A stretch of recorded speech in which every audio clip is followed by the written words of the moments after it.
സാർപ്പാങ്കോട്ട ശിവക്ഷേത്രത്തിലെ പുനഃപ്രതിഷ്ഠാ വാർഷികത്തിന് പോയപ്പോൾ എടുത്ത വീഡിയോ ആണ് ഇത്. മാർച്ച് 20, 21 തീയതിയിലാണ് വാർഷികം. അപ്പം നമ്മള് വെള്ളിയാഴ്ച രാത്രിയാണ് പോയത്. ഞാനും അല്ലൂട്ടനും കൂടിയാണ് പോയത്. അപ്പം അമ്പലത്തിലെത്തിയപ്പോൾ നല്ല തിരക്കുണ്ടായിരുന്നു. നമ്മളവിടെ കുറച്ച് സമയം നിന്ന് അവിടുന്ന് കുറച്ച് വീഡിയോ ഫോട്ടോസും എല്ലാം എടുത്ത്. അപ്പം ഞാൻ അധികം ഈ അമ്പലത്തിൽ പോകുന്നതാണ്. ശനിയാഴ്ചയോ അങ്ങനെയെല്ലാം പോകുന്ന അമ്പലമാണ് ഇത്, ശിവക്ഷേത്രം. അപ്പോൾ അത് കഴിഞ്ഞ് ഇവിടെ ഇന്ന് കുറേ കലാപരിപാടികളെല്ലാം ഉണ്ട്. അത് കാണാനും ഒരുപാട് ആൾക്കാരുണ്ട്. തുടങ്ങാൻ തന്നെ കുറച്ച് ലേറ്റായി. പുല്ലാങ്കുഴൽ വായനയും പിന്നെ തിരുവാതിരക്കളിയും കൈകൊട്ടിക്കളിയും അങ്ങനെയുള്ള കുറേ പരിപാടികൾ ഉണ്ടായിരുന്നു. അപ്പം നമ്മൾ എന്ത് ചെയ്ത് അത് കാണാനായിട്ട് അവിടെ ഇരുന്ന്.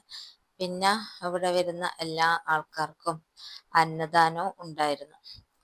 അങ്ങനെ നമ്മൾ പരിപാടികളെല്ലാം ആസ്വദിച്ചുകൊണ്ട് അവിടെ ഇരുന്ന്. പരിപാടി കഴിയാനും കുറച്ച് ലേറ്റായി. അപ്പോൾ ഇത്രയേ ഉള്ളൂ. വീഡിയോ ഇഷ്ടപ്പെടുകയാണെങ്കിൽ ലൈക്ക് ചെയ്യാനും കമൻറ്റ് ചെയ്യാനും സബ്സ്ക്രൈബ് ചെയ്യാനും ഒന്നും മറക്കരുത്. അപ്പോൾ അടുത്ത വീഡിയോ ആയിട്ട് വീണ്ടും വരാം.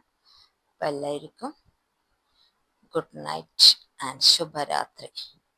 അപ്പോൾ ബൈ ബൈ.